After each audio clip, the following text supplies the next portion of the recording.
Social migration creates a lot of unrest as well as a pressure for attrition. We take the job to where the people are.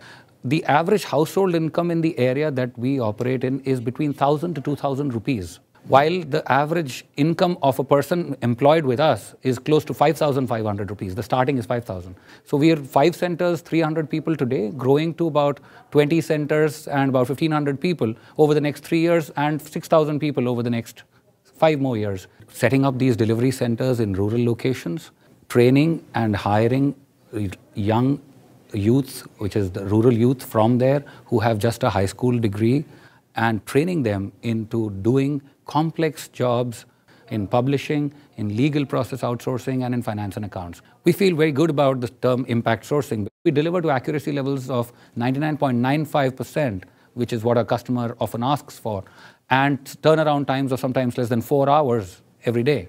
So to delivering to those specifications is what the sourcing part of that word tells me. But the impact part of it is equally important and relevant, which is what is ingrained into our philosophy of reinvesting at least a third of our profits back in those communities. It goes by profit sharing, it goes into long-term capacity development, short-term capacity development. By dragging the infrastructure there, and the business skills being created there is truly transformational in the terms of economic activity that it generates in that particular area. Many of the people who are employed with us were not doing anything before. More than 90% of them were doing nothing. To me, the impact and sourcing are two components of what are equally relevant parts of what should be together. Today, at least 70% of my business still comes from direct customers. To partner with another ISSP has typically 1 or 2 triggers. If you were doing call center business, because there maybe you have to have presence in different local languages, then it is easier for you to cater to a larger global population when you're partnering with different partners from different geographies. The only one thing which I would definitely do in terms of partnering is learning from each other. So a lot of the learning which we've seen also has come in from other ISSPs. We've kept our doors open for anyone to come and learn. Each year we've kind of added one more vertical. So the first year was publishing, the second year was legal process outsourcing. It's like about how much can you chew and digest, and because it's your supply team creating skills, but your demand team generating the business for that. Both have to go in tandem together. And that's what is, so this year is going to be finance and accounts and banking financial services.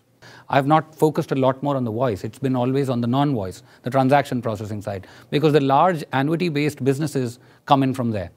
That's where it comes from. Call center is today become more commoditized.